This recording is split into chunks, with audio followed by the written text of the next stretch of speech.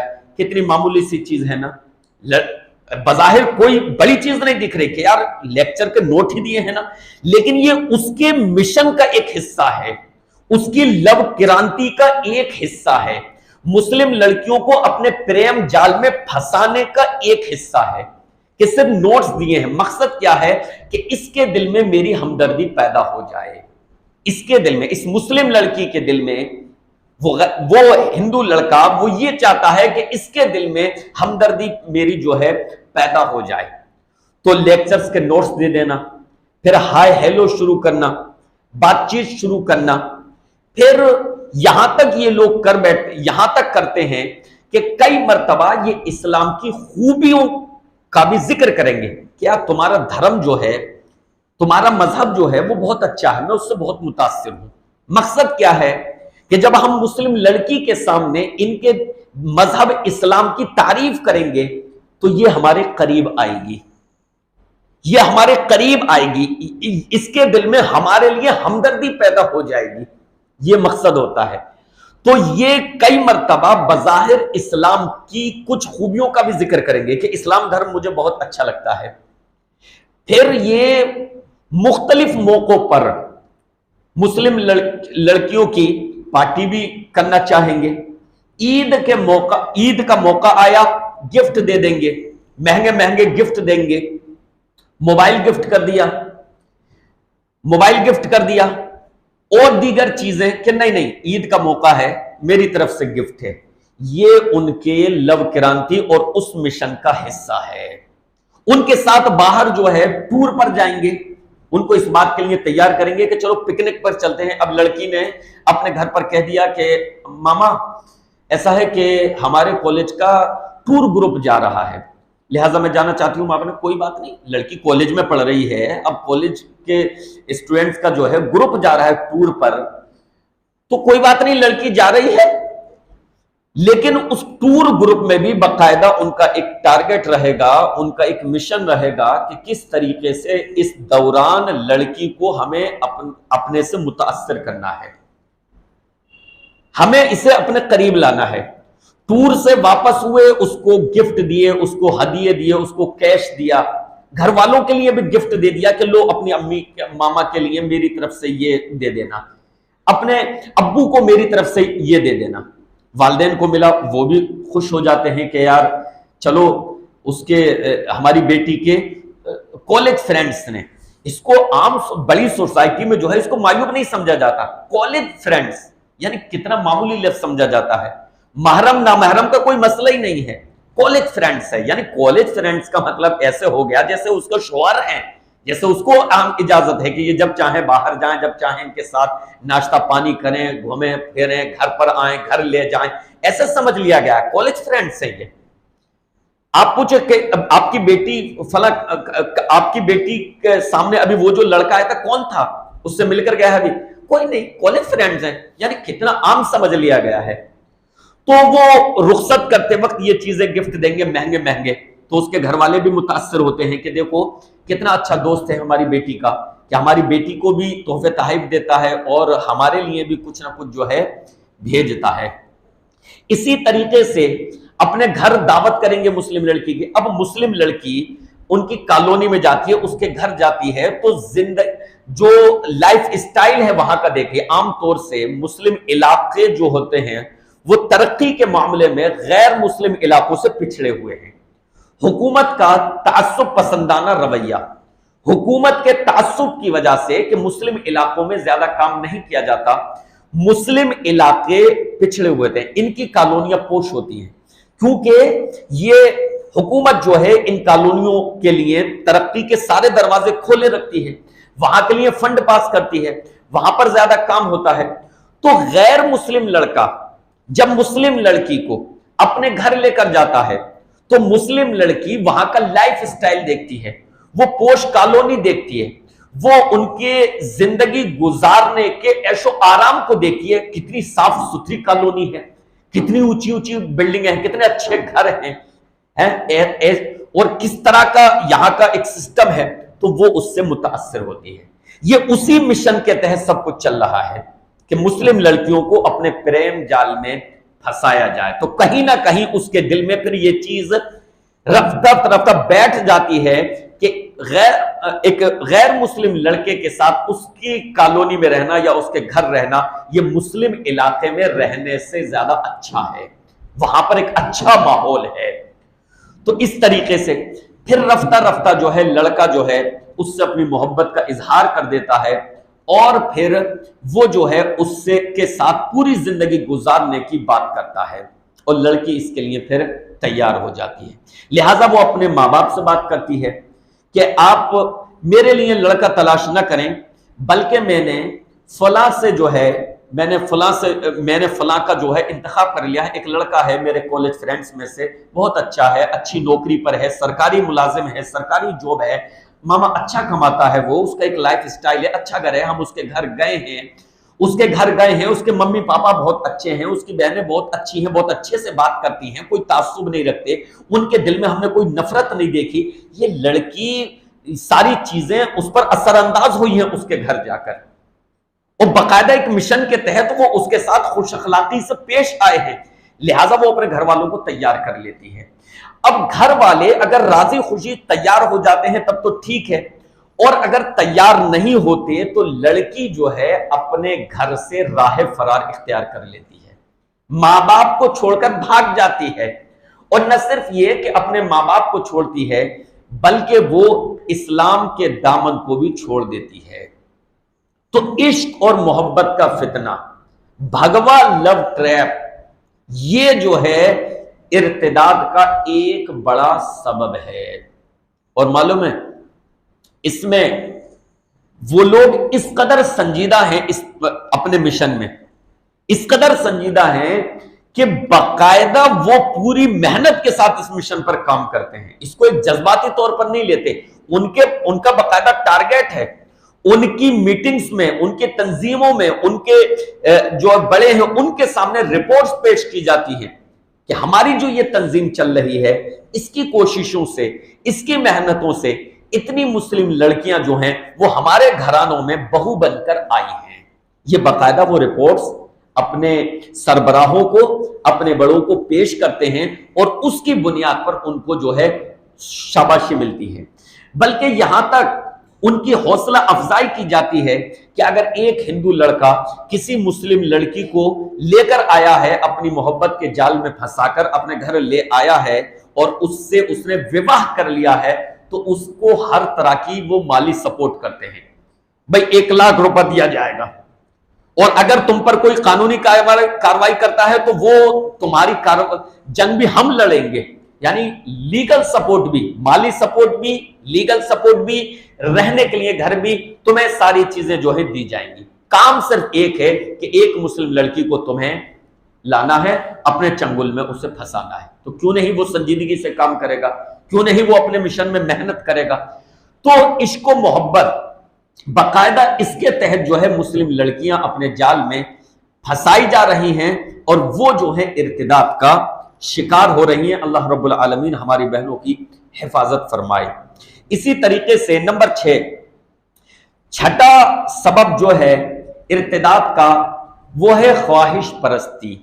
انسان کے اندر خواہش پرستی ہے، لہذا خواہش پرستی کے تحت، نفس پرستی کے تحت جو ہے وہ اسلام کو خیر آباد کہہ دیتا ہے، اور دنیا میں اس کو جو تھوڑا سا فائدہ ملتا ہے اس کے حصول کی خاطر وہ جو ہے دہریہ بن جاتا ہے، وہ جو ہے لبرل بن جاتا ہے، وہ جو ہے غیروں کا اسلام، غیروں کا مذہب، غیروں کا دھرم جو ہے بظاہر وہ جو ہے قبول کر لیتا ہے۔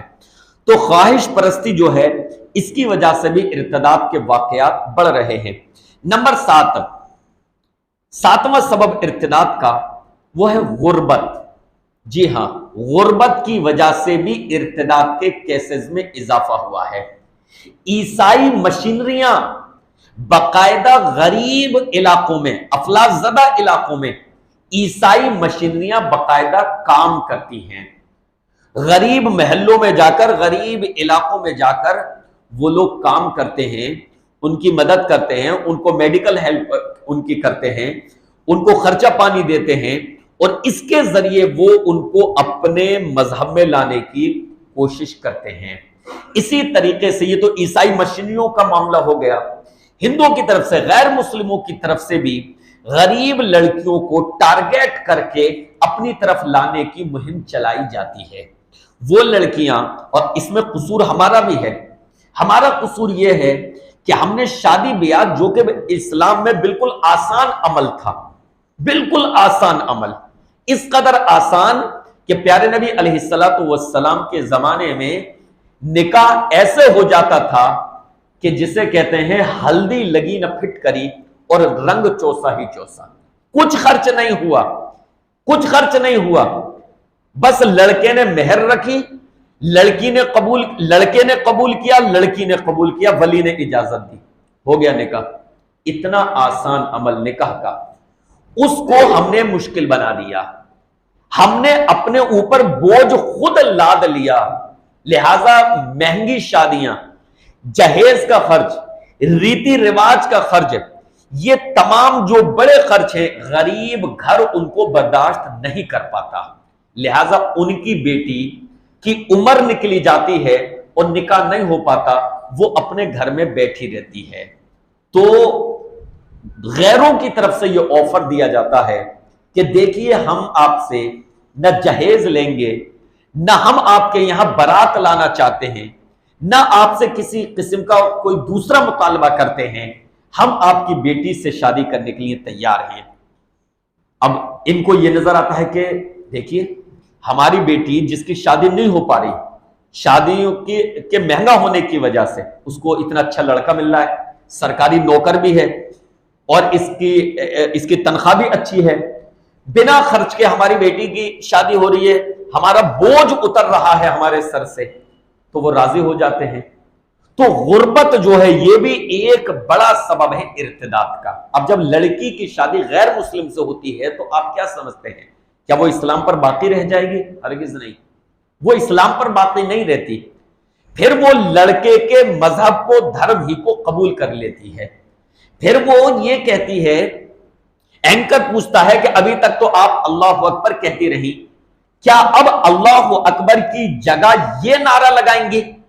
تو وہ پورے سکون کے ساتھ یہ جواب دیتی ہے کہ ہاں بالکل، اب میں جس گھر میں آ گئی ہوں اس کے حساب سے مجھے جینا ہے، اب میں جو ہے سندور بھی بھروں گی، اب میں نعرہ یہ والا لگاؤں گی، اب میں پوجا پاٹ بھی کروں گی، اب میں فلاں کام بھی کروں گی، فلاں کام بھی کروں گی، تو وہ مرتد ہو جاتی ہے۔ تو غربت جو ہے یہ ایک بڑا سبب ہے ارتداد کا۔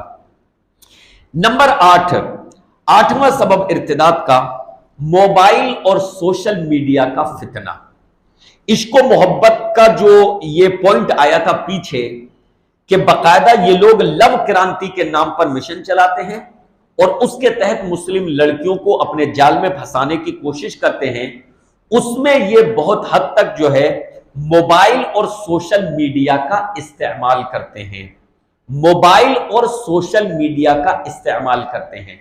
یعنی مسلم لڑکیوں تک پہنچنے کے لیے ان کے پاس اگر کوئی آسان راستہ نہیں ہے تو موبائل جو ہے ان کو آسانی سے، سوشل میڈیا جو ہے ان کو آسانی سے ہماری ماؤں بہنوں تک پہنچا دیتا ہے، کیونکہ لڑکیاں جو ہیں موبائل کا استعمال کر رہی ہیں، سوشل میڈیا کا استعمال کر رہی ہیں، واٹس ایپ پر ہیں، فیس بک پر ہیں، وہاں پر مختلف قسم کے پیجز انہوں نے لائک کر رکھے ہیں، مختلف قسم کے گروپس میں وہ ایڈ ہیں، لہٰذا وہاں پر جو ہے لو کرانتی والے جو ہیں وہ مسلم لڑکیوں سے کسی طریقے سے رابطہ قائم کرتے ہیں اور پھر رفتہ رفتہ ان کو اپنے سے متاثر کرنے کی کوشش کرتے ہیں۔ بلکہ آپ حیران ہوں گے، سوشل میڈیا پر ایسے ایسے گروپ چل رہے ہیں، اس طرح کے نام کے گروپس چل رہے ہیں کہ گروپس کے نام سے آپ اندازہ نہیں لگا سکتے کہ یہ گروپ کن کا ہے۔ آپ کو یہ لگے گا گروپ کا نام دیکھ کر کہ اس کو تو کوئی مسلمان چلا رہا ہے، اس کو تو کوئی حجابی چلا رہی ہے، کوئی پردے والی لڑکی چلا رہی ہے، لیکن اس کے پیچھے باقاعدہ بھگوا ٹریپ کام کر رہا ہوگا۔ گروپ کا نام ہوگا اسلام کی شہزادیاں، گروپ کا نام ہوگا اسلامی شہزادیاں، اور اس میں باقاعدہ اس کی پروفائل پر اور اس کی پروفائل پر اور اس کے جو ہے بیک گراؤنڈ پر باقاعدہ جو ہے حجابی لڑکیوں کی فوٹو ہوگی، لیکن اس کے ایڈمن اگر اس کے ایڈمنز دیکھیں گے کہ اس کا ایڈمن کون ہے تو آپ کو کہیں پر کوئی پانڈے نظر آئے گا، کوئی مشرا نظر آئے گا، کوئی کمار نظر آئے گا۔ گروپ کا نام ہے اسلام کی شہزادیاں، گروپ کا نام ہے حجابی، لیکن اس کے ایڈمن یہ لوگ ہیں۔ کیوں ہیں؟ کیا ان کو اسلام سے اتنی ہمدردی ہو گئی؟ کیا ان کو پردے اور حجاب سے اس قدر ہمدردی ہو گئی؟ نہیں، بلکہ انہوں نے گروپ جو بنایا ہے اس نام سے کہ اسلامی شہزادیاں، یہ حجابی لڑکیوں کو قریب لانے کے لیے، تاکہ پردہ کرنے والی لڑکیاں، مسلم لڑکیاں اس گروپ میں ایڈ ہو جائیں، اس کا نام دیکھ کر وہ اس گروپ میں ایڈ ہو جائیں، اور جب وہ گروپ میں ایڈ ہو جائیں گی تو ان سے کانٹیکٹ کرنا آسان ہو جائے گا، ان تک اپنی بات پہنچانا آسان ہو جائے گا، ان کو اپنے چنگل میں پھنسانا آسان ہو جائے گا۔ تو موبائل اور سوشل میڈیا کی وجہ سے بھی ارتداد کے کیسز بڑے ہیں۔ نمبر 9، نوی چیز بری صحبت۔ ہمارا بیٹا کن لوگوں سے دوستیاں کر رہا ہے، بیٹی کن لوگوں سے سہیلا جوڑ رہی ہے، اس کی فکر ہم کو نہیں ہے، لہذا وہ بری سنگت اختیار کر لیتی ہے یا کر لیتا ہے، اور پھر رفتہ رفتہ وہ اس کے دھرم سے متاثر ہو جاتا ہے۔ اللہ کے نبی علیہ الصلوۃ والسلام نے ارشاد فرمایا، الرجل علی دین خلیلہ فلینظر احدکم من یخالل۔ آدمی جو ہوتا ہے وہ اپنے دوست کے طریقے پر ہوتا ہے، لہٰذا اسے چاہیے کہ دیکھ لے کہ وہ کس سے دوستی کر رہا ہے۔ اگر وہ بے نمازی سے دوستی کرے گا تو اس کا رجحان یہی بن جائے گا کہ نماز نہیں پڑھنی چاہیے، نمازی سے دوستی کرے گا تو رفتہ رفتہ وہ بھی نمازی بن جائے گا، بے دین سے دوستی کرے گا تو وہ بھی بے دین ہو جائے گا، لبرل سے دوستی کرے گا تو وہ بھی لبرل ہو جائے گا، مذہب بیزار سے دوستی کرے گا تو وہ بھی مذہب سے بیزار ہو جائے گا کہ مذہب کو نہیں ماننا چاہیے، دین کو ماننا، یہ ساری چیزیں فالتو ہیں۔ تو ہمارے بچے اور بچیاں، لڑکے اور لڑکیاں جن لوگوں کے ساتھ اٹھ بیٹھ رہے ہیں کالجز میں، یونیورسٹی میں یا عام زندگی میں وہ جن لوگوں کے ساتھ اٹھ بیٹھ رہے ہیں، ان کو اگر سنگت غلط ملتی ہے، غلط قسم کے لوگوں کی، تو وہ ان سے متاثر ہوتے ہیں، ان کی آستھاؤں سے متاثر ہوتے ہیں،